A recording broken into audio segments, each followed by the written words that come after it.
God's gonna get you killed, but pride's gonna be the death of you and you and me and you and you and you and me and you and you and you and me and you and you. Pride, the absolute worst sin, one of the 7 deadliest sins. What if the thing that made someone is great is also the reason behind their downfall? In many classical and Renaissance plays, we see characters who are powerful, intelligent, and respected think they can challenge the absolute power. A king who believes he can outsmart fate, a scholar who believes he can become more than human. Both are completely certain of one thing, that they are in control. But one flaw destroys everything.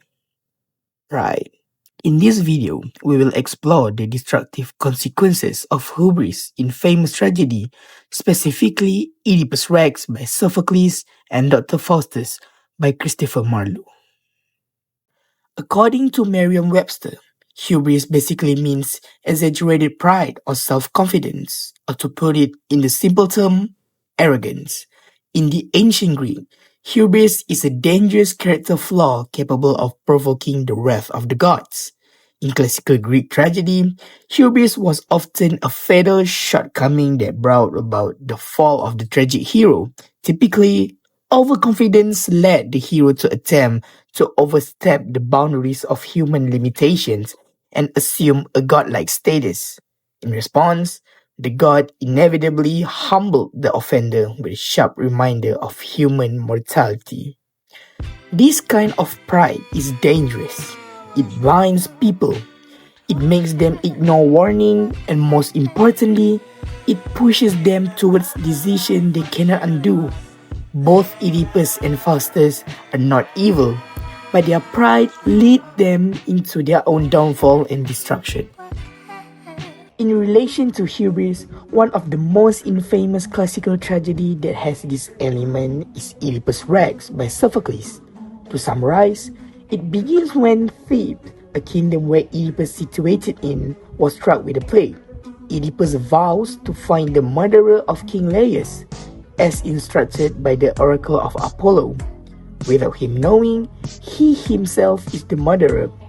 There has been a prophecy that he will kill his father and marry his own mother. Oedipus has been overconfident over the fact that he could escape this prophecy. His rise as a king of Thebes, after solving Sphinx riddle, spirals out and fueling his arrogance. He declares his fame and determination to uncover the truth.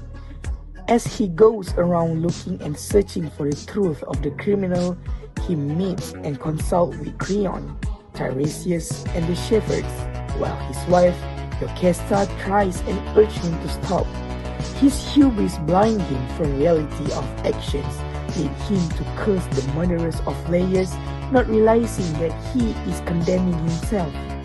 As time passes by gradually, evidence reveals his dreadful fate, that Jocasta is both wife and mother to Oedipus. Consumed by overwhelming guilt and confusion, Jocasta takes her own life by hanging herself, while Oedipus blinds himself in despair, requesting exile. The tragic end fulfills the prophecy he tried so hard to let go of. The significance that should be highlighted here is that Oedipus let his pride spike up the moment he attempts to defy fate, only to fulfill it without being conscious of it. His arrogance leads to his tragic realization and suffering, picturing the Greek belief that human beings cannot alter their fate no matter how hard they try to break it through. It's an inevitable destiny. The theme of hubris in Oedipus Rex depicts a powerful reminder of the consequences and the danger of excessive pride and the futility of challenging the divine order. Another tragedy that strongly embodies this element is Dr. Faustus by Christopher Marlowe during the Renaissance era. The play is Dr. Faustus, a highly educated scholar who becomes dissatisfied with the limits of traditional fields such as theology, law, and medicine. Driven by an overwhelming desire for greater knowledge and power, he makes a pact with the devil Mephistopheles.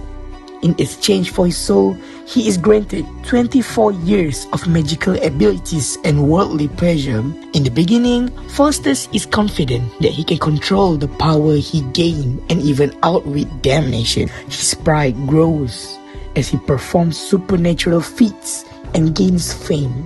However, instead of using his power for meaningful purposes, he wasted them on trivial tricks and personal entertainment.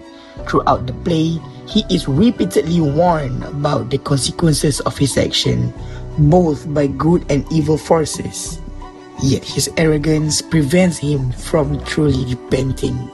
As time passes, the end of his 24 years bargain approaching, and the reality of his fate becomes real.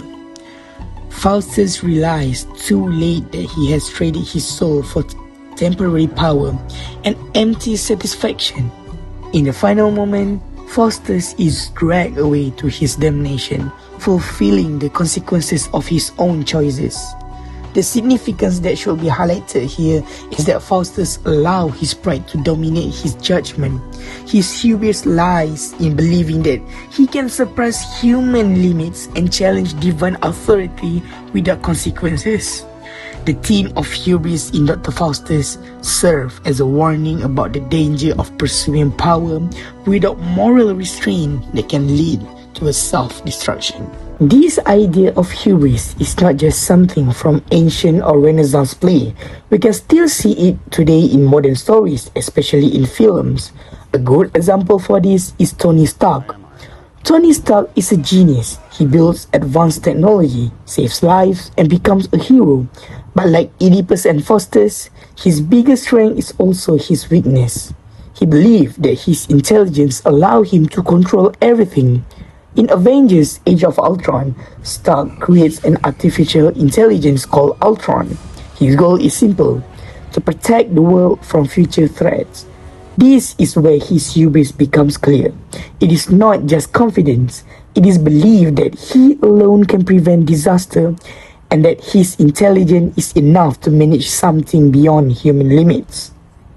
This reflects what Aristotle explains in Poetics, that a tragic flaw comes from misjudgment, not evil intention, like Oedipus trying to control fate and Faustus trying to gain godlike power. Like Oedipus trying to control fate and Faustus trying to gain godlike power, Stark attempts to control the future itself. And like them, he ignores warning. He moves forward without fully understand, without full consent, and without considering the ethical consequences. And the result? Destruction. Ultron becomes the very threat that he was trying to prevent. What makes Stark different, however, is that his punishment is not immediate death. Instead, it is guilt that lurks in him and broken trust among his teammates. His punishment is psychological and social, not just physical. This shows how modern stories reshape tragedy, because even today, hubris still follows the same pattern. The moment a person believes they are beyond limits is the moment everything begins to fall apart. In the end, hubris is not just a flaw found in kings, scholars, or heroes. It is something much closer to us. It begins quietly, not as arrogance, but as confidence, not as pride, but as certainty. The belief that we are right, that we know enough, that we can handle more than anyone else. And slowly, that beliefs grow. It makes us ignore warnings. It makes us trust ourselves too much. It makes us forget that there are limits. It makes us forget that we are human. That is the danger of hubris. It does not destroy people instantly. It leads them step by step into choices they believe are justified until those choices can no longer be undone. And by the time the consequences appear, it is already too late to turn back. This is why the idea of hubris has lasted for so long, because even today, nothing has really changed. We still chase control, we still chase power, we still believe that we can go further, do more, and become greater than what we are. But being human was never about having no limits. It was about knowing that. And maybe that is the real lesson behind hubris.